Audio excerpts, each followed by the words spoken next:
Fala pessoal, aqui é Thales Rogério, professor de História, e hoje eu quero trabalhar com vocês sobre o mercantilismo, que é uma das propostas econômicas dos estados modernos europeus desenvolvidas no século XVI e XVII, transformando-se um dos marcos do antigo regime.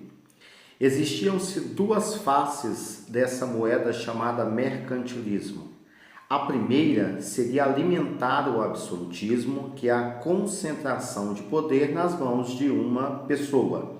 E a segunda face seria a econômica, o desenvolvimento do capitalismo comercial, que serviria também de base para posteriormente o capitalismo industrial. Também possuía como objetivo direto o fortalecimento dos estados europeus e como objetivo indireto o enriquecimento da burguesia mercantil.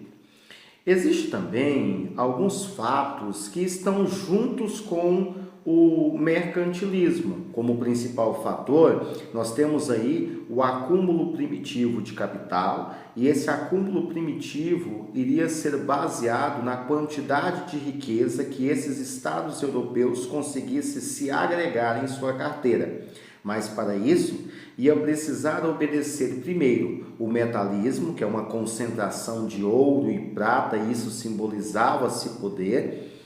E para isso precisava desenvolver um colonialismo na expansão marítima, que dar uma exploração a novos territórios, uma busca de metais em outros territórios, de riquezas em outras regiões, alimentando assim a montagem do sistema colonial. A extração de matéria-prima, matérias-primas que serão retiradas de demais localidades com um fator climático bem favorável, como o clima tropical. E um exemplo disso é a extração do açúcar, do tabaco, do algodão, que vai alimentar a indústria têxtil, e também como moeda de troca nós teremos os navios negreiros alimentando a mão de obra escrava.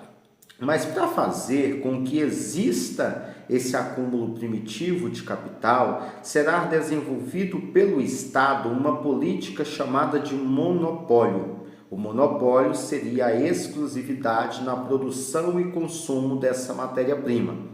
Como o sistema colonial já tinha sido totalmente montado, a primeira coisa que ocorreu foram os fins dos laços feudais, do sistema feudal. Com isso, os camponeses e os artesãos acabam perdendo seus meios de produção, dando-se a concentração do meio de produção nas mãos da burguesia. Com isso, existe uma divisão política e econômica entre colônia e metrópole. A colônia será responsável pela plantação e cultivo dessa matéria-prima, e a metrópole será responsável pela extração dessa matéria-prima da colônia, do processamento dessa matéria, e devolverá para a colônia como bem de consumo. Então, extrai-se da colônia a matéria-prima, leva-se para a metrópole, processa-se esse produto na metrópole e devolve para a colônia como um bem já para o consumo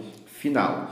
O monopólio entra em ação na exclusividade da compra e da venda. Então, o rei vai decretar quem venderá para quem comprará de quem, alimentando assim a política que já estava sendo desenvolvida, chamada de poderes absolutos ou política absolutista.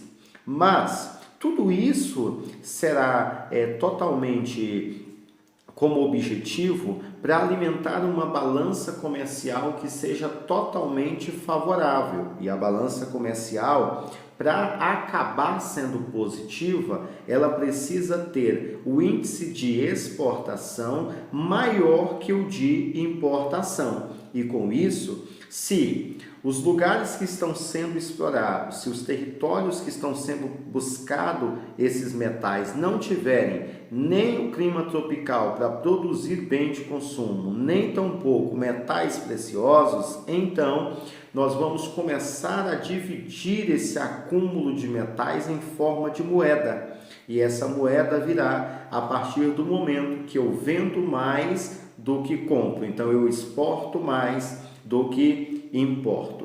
E isso acaba se tornando como um sentido de protecionismo, porque eu valorizo o produto interno para evitar que o produto estrangeiro, que os produtos importados ganhem mercado totalmente no produto interno. E isso faz com que as taxas alfandegárias contribuem para a proteção econômica da região, fazendo com que o produto nacional, o produto interno seja valorizado.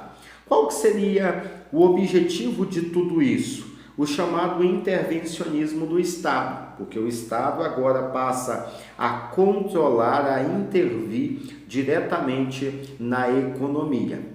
E atuando diretamente na economia, o Estado torna-se senhor supremo de todo o processo político e econômico e também subdividindo esse mercantilismo para outras regiões, como o metalismo em Portugal, como o bulionismo na Espanha, como o comercialismo na Inglaterra, que é a busca de tratados comerciais, e o colbertismo na França, que são as manufaturas de luxo, de alto valor, de alto custo, desenvolvido por um homem chamado Jean-Baptiste Colbert, que foi ministro de Luís XIV, que é o símbolo do absolutismo, que é o Rei Sol.